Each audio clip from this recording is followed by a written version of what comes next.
We're shaping the fate.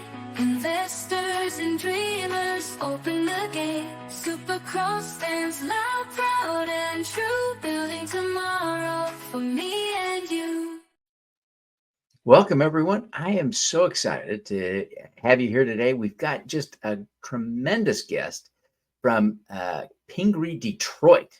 This is such a cool business. I mean, cool is like the least I can say about this business. So you're going to want to stick around and learn more about this and your opportunity to invest. So stick around. But Jarret Schlaff is my guest today. Jarret, welcome to the show.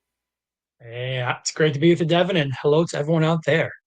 Yeah, we're thrilled to have you and excited to learn more about what you're doing. But I want to dive in first to a little bit on the social impact because this is a business that is just rich with social and environmental impact and sustainability. I mean, that's just the essence of what you're doing. Tell us a little bit about that. Of course, yeah. So, one, we like to say that relationships are our strongest currencies. So, it's a gift to be with all of you today and to connect with you and tell our story.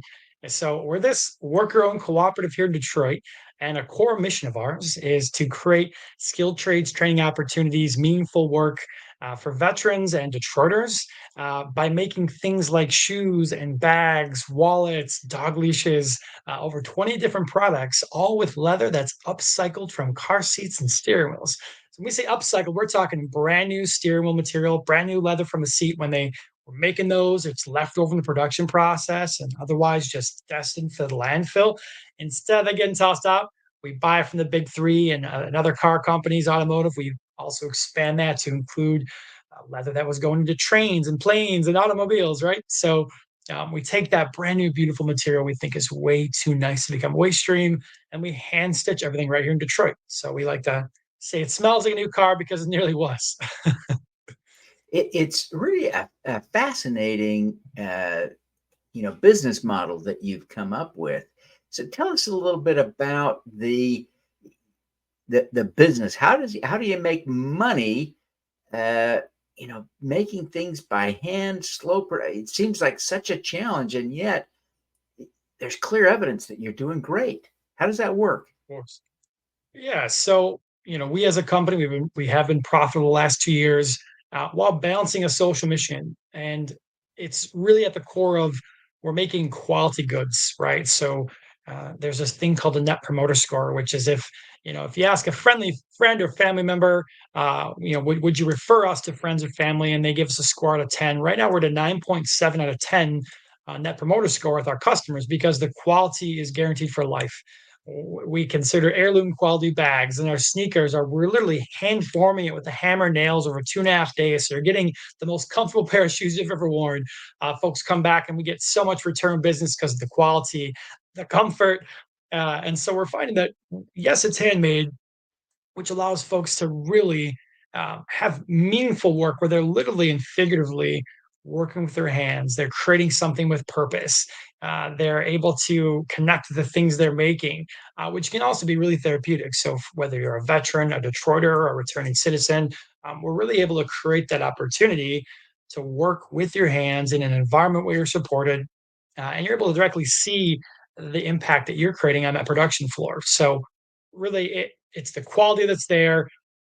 We price products to cover the costs, the true costs of both making and having those support services for our team members. So, a pair of shoes might be on the upper end of price, but you know what you're getting by that investment of that product. Well, that is really, I mean, I just love it. I bet, I bet you've got an example or two of individuals, and maybe you can't talk about them, but maybe you can anonymize your story a little bit. But tell us the story about a real impact on a human being that works for you. I wonder, is there a story you can share? Do you think? There's countless for sure. Um, um, they're, a part of our mission, right, is meeting folks where they're at. So I do think every organization or business can benefit from mission first driven individuals, whether they're veterans or others. But for us, for veterans, we're finding a lot of hardworking folks in Detroit who were looking for opportunity. We're in a shelter, we're in a transitional house that we hired out of respect for the individuals and their adversity they've overcome. We tend to not lift up individual names because we want to keep it empowering for them, since a lot of the leaders in our organization have overcome a lot of adversity.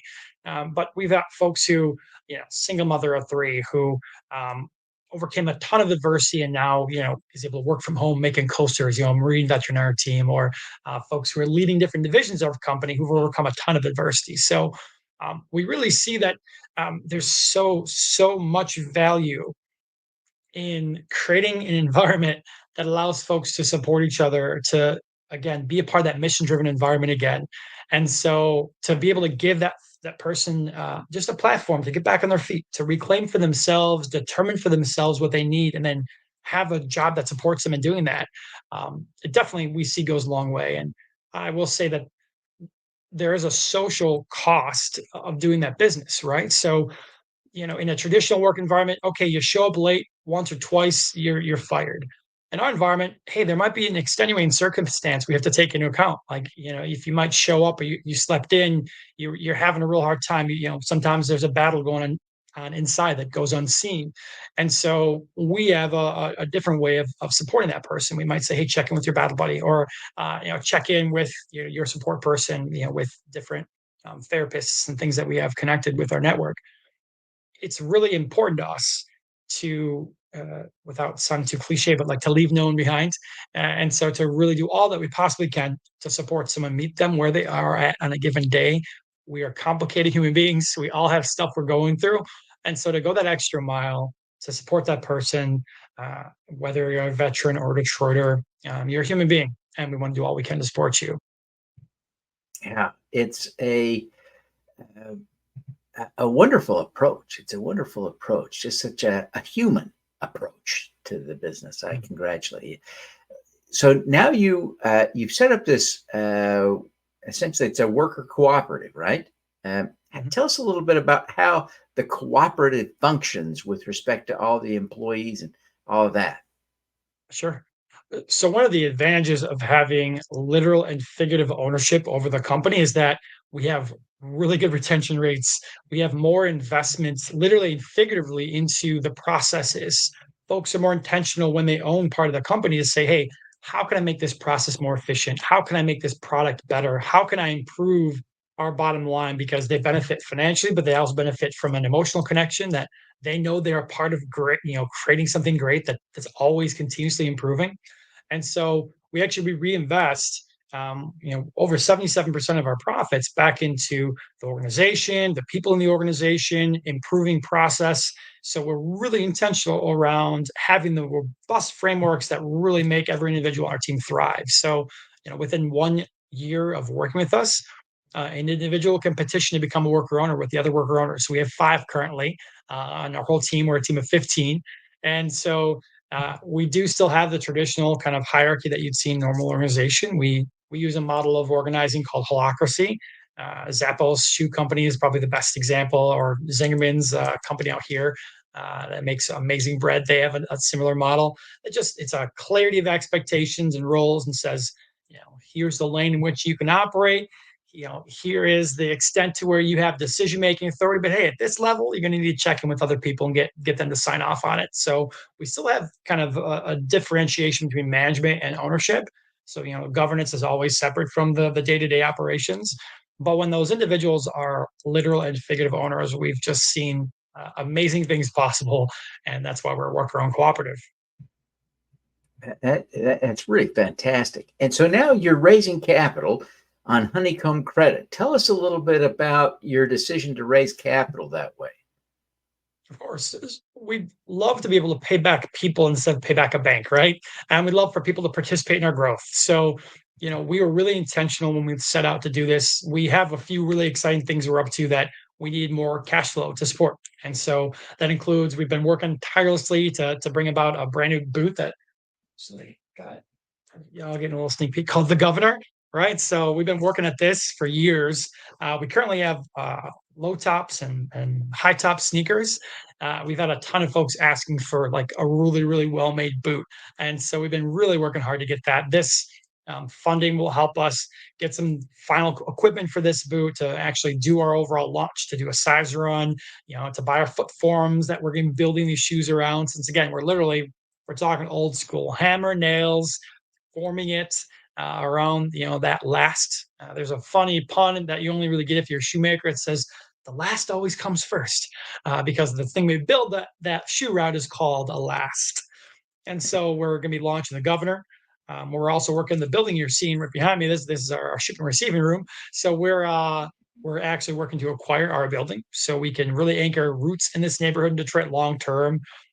We're also in the process of scaling our capacity, right? So I'm currently the CEO and co-founder. I wear a lot of hats right now, and as we grow, we want to bring on a fractional COO to help with some capacity to grow both efficiency in our operation, but also in the day to day, having more capacity on someone that's really focused on the bottom line of profit and people, and having that balancing act and supporting efficiencies and things like a barcode scanning system for production is going to really improve our bottom line. And so we're focused on those three main buckets. And the fourth is, more intentional storytelling. So, investing some marketing to really help us get in front of a lot new audience, like we're doing here today with y'all. And so with this campaign, those four main priorities will become possible. Well, this is just such cool work, and I'm excited to have you in front of our audience because I think our community is entirely focused on supporting change makers and learning from them. And so, I think the folks who will be tuning in are just going to be thrilled to learn from you, and they'll look for ways to support you. And your honeycomb credit campaign is a great way for folks to support you. So this is very cool. Listen, we're going to take a quick break here. And when we come back, we've got Jarret Schlaff on the show today. Jarret is, again, he's the CEO and co-founder of Pingree Detroit, and he is, an amazing guy. The company's doing some amazing things, upcycling, cast off leather and other goods from the automotive industry primarily, and engaging in such a socially constructive way to support employment for Detroiters, returning citizens, veterans, just an incredible social mission. We're going to take a break. When we come back, we're going to talk to Jarret about his superpower. So stick around. You don't want to miss this. You can get in on the ground floor to help fix the climate crisis for as little as $100. Pause now to scan the QR code to get started or visit s4g.biz/raisegreen. You can be a green at Raise Green. Want to learn from the world's great change makers? Find your superpower. Subscribe to the Superpowers for Good newsletter at superpowersforgood.com. Make your strengths into superpowers that will change the world. Join the super crowd today. Superpowers4good.com. Hope to raise money from the impact crowd. Good investors are as interested in community, social or environmental impact as you. Connect with Funding Hope, an SEC-registered FINRA member crowdfunding portal to learn how to raise capital from the impact crowd. Scan the QR code now. Welcome back, everyone. We're thrilled today. We've got with us Jarret Schlaff, who is the CEO and co-founder of Pingree Detroit, a great company with an incredible social mission. And we've just had so much fun talking to him about that. We're going to shift gears now to talk to Jarret about his superpower. Jarret, you're really a remarkable guy. I'm really impressed by what you're doing there. And I think we have an opportunity to really learn from you. And I'm grateful that you would take the time to be with us today. As you think about all that you've accomplished and all that you are accomplishing, what do you see as your superpower? I love that question, Devin. So I'll start with a quote that I feel like summarizes my why, right? It's a quote by Grace Lee Boggs, who used to be my neighbor in Detroit. now an ancestor, and she said, "We have to reimagine what it means to be a human being at this time on the clock of the world." And for me, having passion as my superpower is present because I'm so present with what it means for me to be alive at this time, at this converging of storms with the challenges that we face as humanity, as a human family, and as a global interconnected family of life, right? And so I care so much about doing everything I can to accelerate the shift towards a restorative, localized, equitable, fossil-free economy. And so I'm driven every day, and I because I care so much, I can drive forward and I can hold space more than I might otherwise. And I'm able to really be aware of what's possible. And so I do believe anything is possible. And so each of us have so much to give, and each of us have value intrinsically. And so when I can do a small bit of work to connect with someone who's having a hard time. And then we can together create something that inspires people. And then we can have a conversation about, being a waste-free company and what does it look like to be a carbon negative worker-owned cooperative that's successful in Detroit. And then folks are then inspired by that, which then creates more inspiration. And then we have storytelling opportunities where folks are bringing up this cool cooperative they learned about for the first time, at kitchen tables and at bus stops. And so we're able to create this ripple effect, or a ripple effect impact, right? So from just a simple conversation, it can inspire change. And so I'm really passionate. I believe I can inspire others, and I'm able to take that passion and channel it with a lot of discipline to really say, well, what can I do today? Who can I show up for? Who needs me on my A game today? And how can I really leverage my gifts to tell a new story and co-author a new story alongside those who are willing to work with us? Yeah, it's a fantastic superpower. I wonder if you would dare share a story to sort of illustrate a specific example when you were able to deploy this superpower to help someone or accomplish something that you're especially proud of.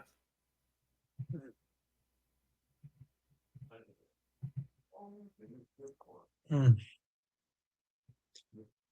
I'll share two with you. One, I've been beyond humbled. There have been multiple people who've reached out and said they started their social impact company because they learned about Pinker Detroit, and that's the one of the best possible things I can ever imagine is if someone's inspired to do their own unique thing because they saw how inspired I was and how I started with such a bootstrap pinger from the beginning. I literally went back to bartending because I didn't pay myself for the first 5 years of our company, right?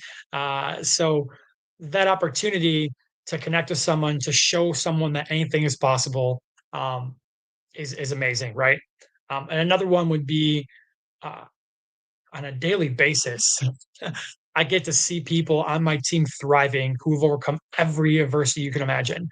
And so this just to see an individual smiling and expressing gratitude and then mentoring somebody else who is maybe in a place where they were 3 years, 5 years ago. We've got team members who were with us, over 6 years now. And it's just inspiring.